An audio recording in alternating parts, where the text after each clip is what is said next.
And in our top business story, the IMF has cut the UAE's growth forecast for this year to 2.6%, against the fund's earlier projection of 3.1% growth back in October. This comes as the IMF slashed its forecast for growth in Saudi Arabia last week, as well as the global outlook, off the back of a slowing Chinese economy, the collapse in oil prices, and a slowdown in emerging markets. The fund expects Saudi Arabia's economy to grow at just 1.2% in 2016 and 1.9% the year after.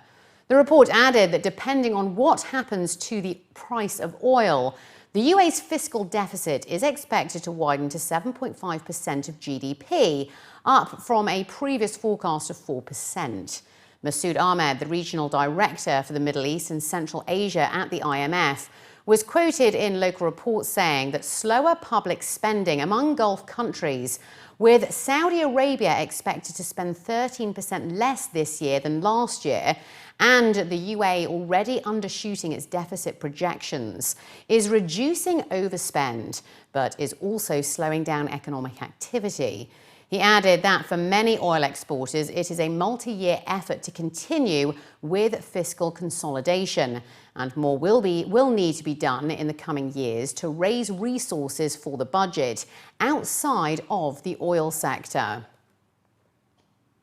The UAE is looking to remove further subsidies on energy and extend its economic diversification strategy. That's according to Suhail Al-Mazroui, the UAE's Minister of Energy, who made the announcement at the World Economic Forum over in Davos.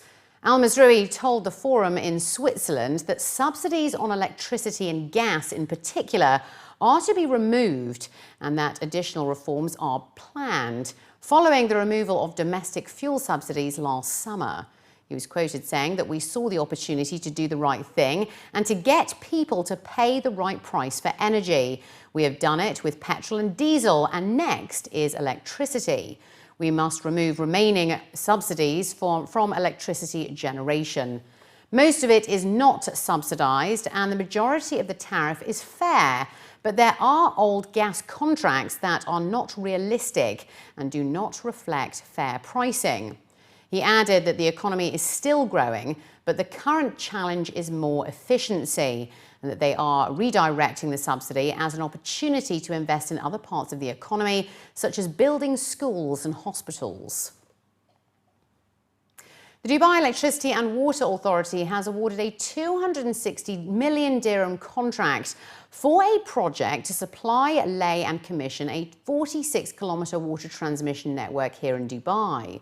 Saeed Mohammed Al-Tai, the MD and CEO of DEWA, was quoted saying that the project includes laying water pipes between Dubai Academic City Road and the Dubai Bypass Road and the Emirates Road, and then from the Emirates Road along Jebel Ali Al Habab, reaching Al Qudra Road.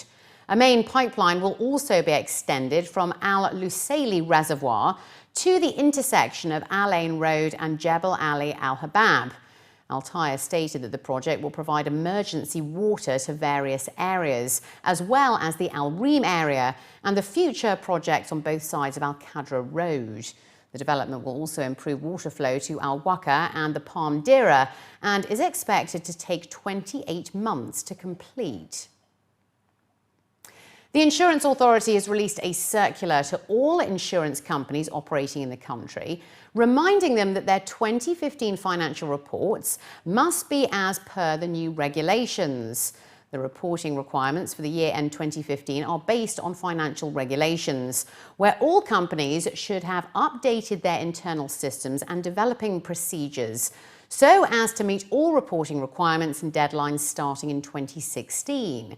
According to news agency WAM, these internal system updates and new procedures should be based on e-forms that have been on the IA website since May 2015, which are a key part of the new financial regulation regime. The e-forms will be used to assess solvency and financial conditions, as well as other financial issues. Therefore, all insurance firms must ensure accurate data and timely submissions to the IA. The authority is currently working towards a web-based digital platform for financial reporting to replace the e-forms, which should be ready by the end of 2016.